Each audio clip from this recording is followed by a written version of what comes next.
Now we're going. I think, yep. We're going. We're going live! Actually, this isn't live. It's pre-recorded in the comfort of my own convenience. Alright. Anyways, this sweatshirt, 6'4" Cav, Cop Dicey. That whole platoon, great guys. All of them. And lots of good times. We're talking like 11, 12-ish years. 2011, 2012, right around there. During that time, actually, we'll talk about this. It's thirsty time. Boddington's. It's fantastic. From the UK, the Brits make it. Listen to this.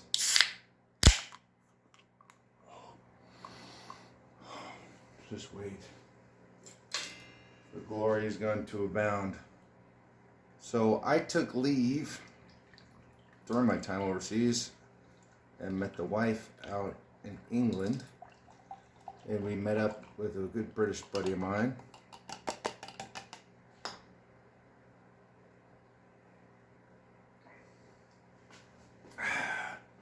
Who I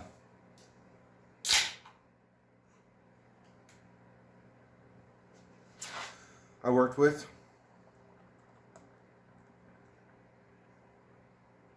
At Cop Dicey. And he was the project manager there. His name is Nathan. He's a fantastic man. Really good professional soldier. And he helped keep me and all the other soldiers there safe. And it was great. Great to know him. Good friend, good brother, good warrior, good hero to his nation and to ours. So here's to you, Nathan, and I love you.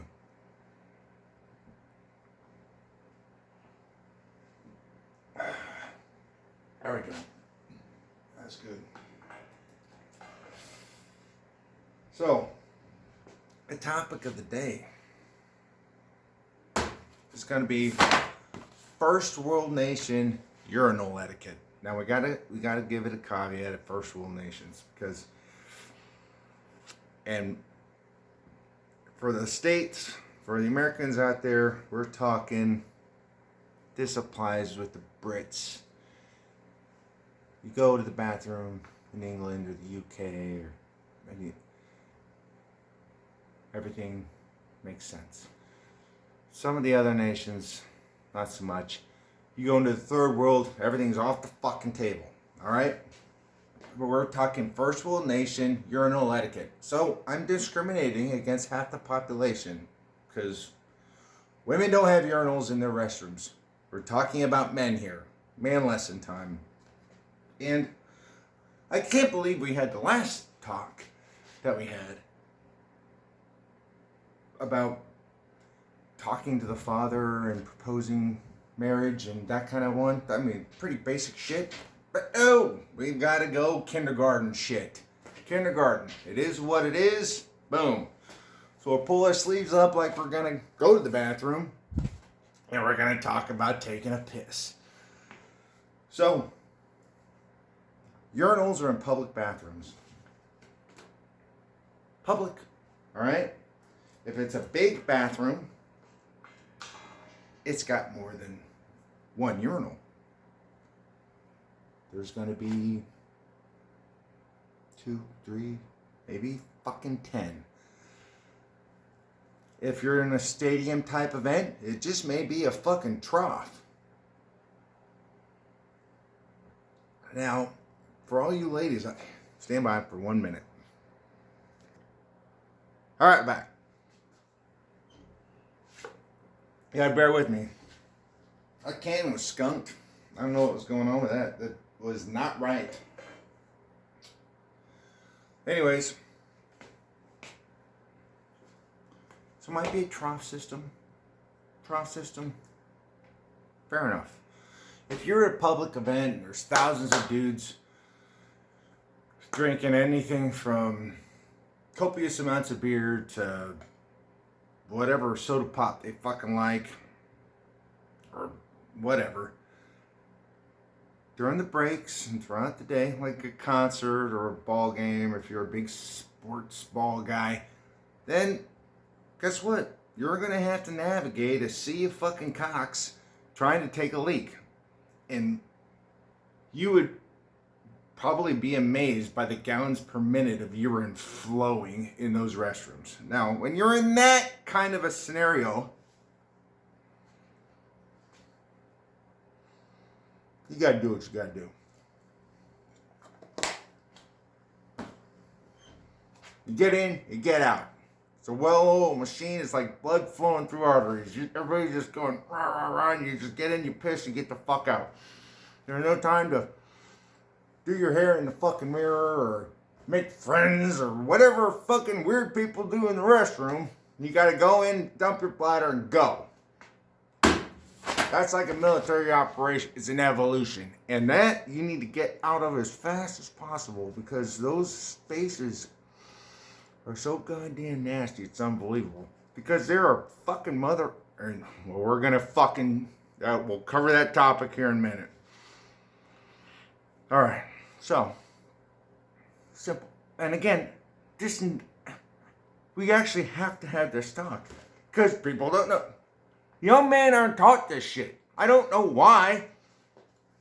Maybe it's because they spent 13 years in a government school with nothing but women, and they kind of act like ladies, and then when they're around other dudes, they don't know what to fucking do. Maybe that's it. Maybe. I don't know. It's an idea. Alright. In America, we like space. Even city slickers who vote super commie all the time from the city and want their governors and mayors and to say they can't buy big sodas or use fucking straws or whatever the fuck, even those weird fucks in the United States of America like a little space. We all like space. So I call it like the American bubble. When you're trying to explain this to people that don't understand American culture, it's like the American bubble.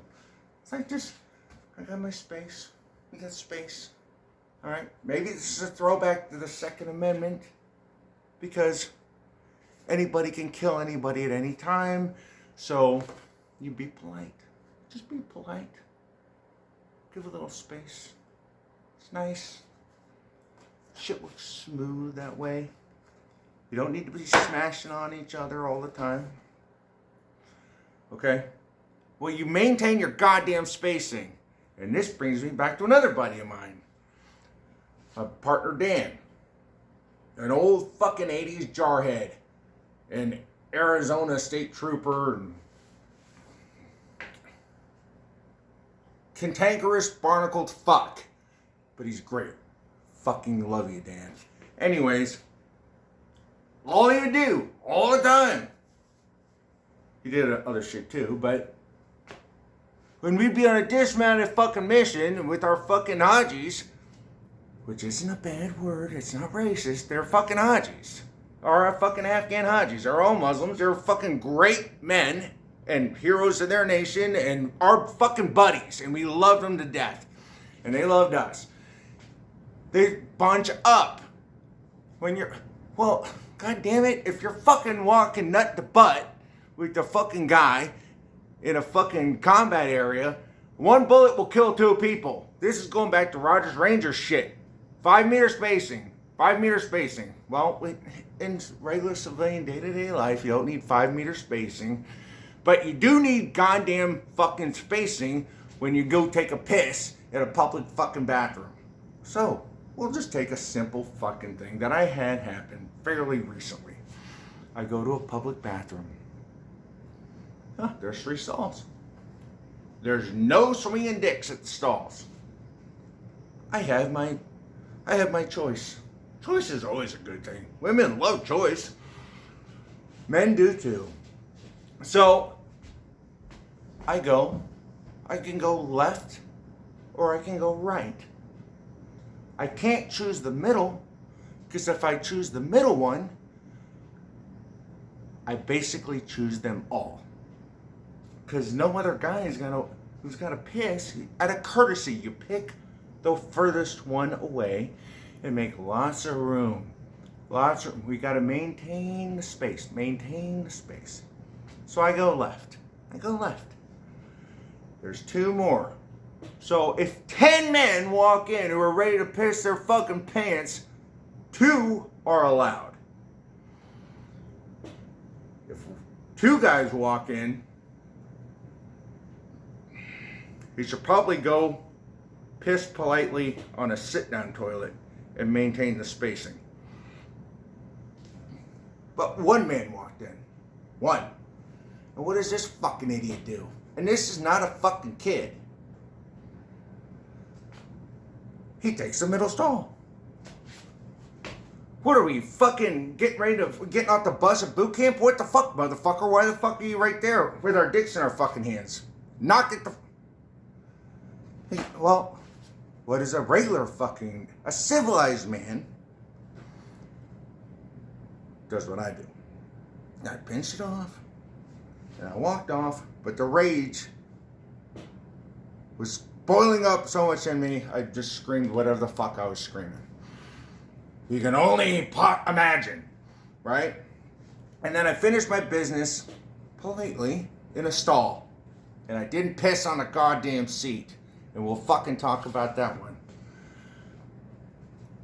You maintain the space. If there's 10 fucking urinals, you go to the number 1 position, and if you're the next guy coming up, you go to the number 10 position. You're being polite.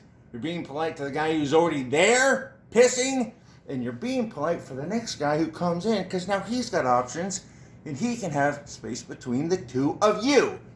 Nobody wants to be crossing swords or crossing strings. It's fucking dangerous, and they covered that in the male version of Ghostbusters. Okay. Look.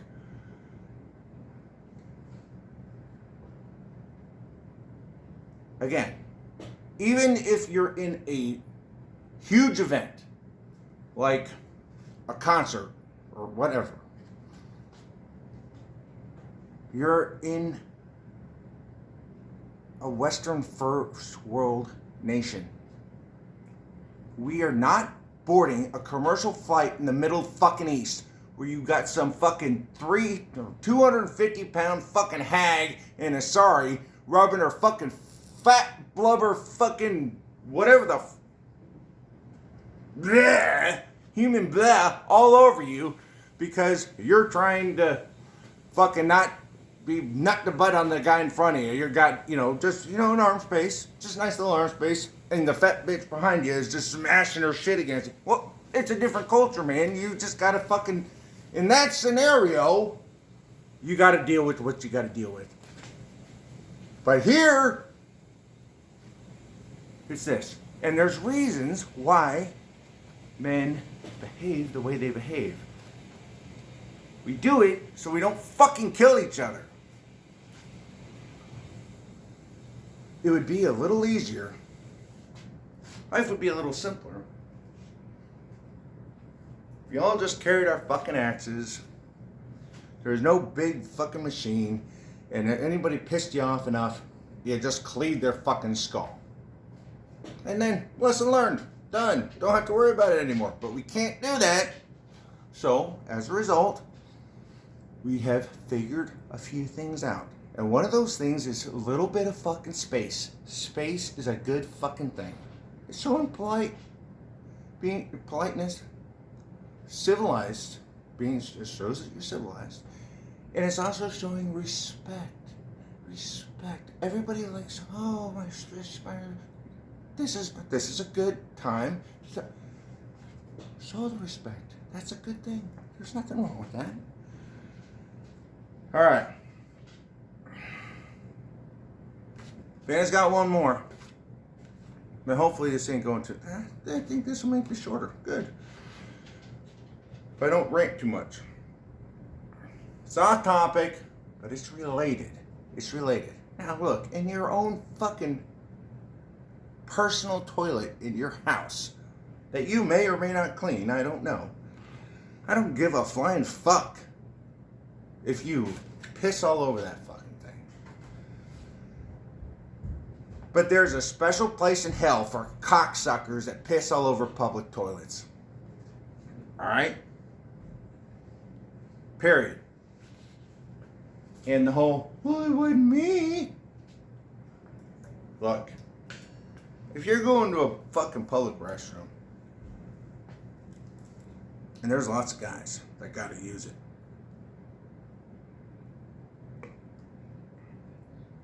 that is what it is. Some of those men are gonna have to shit. And they probably don't want to shit there. And they're going there because it's a fucking emergency. And the last thing that fucking guy wants to do is open a fucking stall and see not only that the toilet hasn't been flushed, but there's fucking piss all over it. That man has almost been pushed over the edge. So now it's hard for him to be civilized now. It's hard. Okay? He's ready to fucking kill motherfuckers now. He doesn't want to sit in your piss. He's got to fucking clean that goddamn... Hopefully there's fucking paper and shit around for him to fucking swab the fucking porcelain. He's got to spend... He's in emergency mode now. It's a public nasty restroom that he does with a ton of fucking guys coming in and out of. He probably doesn't want to go there for number 2, but he's in emergency mode. He's got to go. And he's got to deal with that. Now he's got to fucking do like kegels from hell and try and swab the porcelain so he can get down there and save the fucking day. Alright? You don't want to push other fucking guys too fucking far to where they want to fucking kill people. You be polite. It happens. It happens. I have screamed and yelled at fucking dudes in restrooms before because they were so fucked up. You don't do that. Because if you're walking out of that stall, we're still talking about pissing on the fucking toilet, the sit-down toilet. If you walk out of that and there's a guy coming in, there's a 50-50 shot that he's going to take a shit. If you left piss all over that fucking toilet, it doesn't even matter if you did it or not. It's your fucking fault. It's your fault. And, motherfucker, it's grounds for hospitalization. Period. If I showed up to a fucking call of a fight in a bar that was in the bathroom, and I separate the two parties, and the guy's like, I was about to shit my fucking pants, that motherfucker came out of the stall and he pissed all over the fucking seat, I'd turn to the guy and be like, that's what you get. That's what you get. So, remember this space. Be nice. Be polite. And people can live comfortably next to each other and it'll all be okay. Don't steal from people. Don't stand next to another fucking guy when he's pissing. Unless it's one of those exceptions. There are exceptions to rules, but they do not disprove the rule. And it'll all be good. Alright, 19 minutes, I think that's fucking good enough. Live and learn, people. I love you. Bye.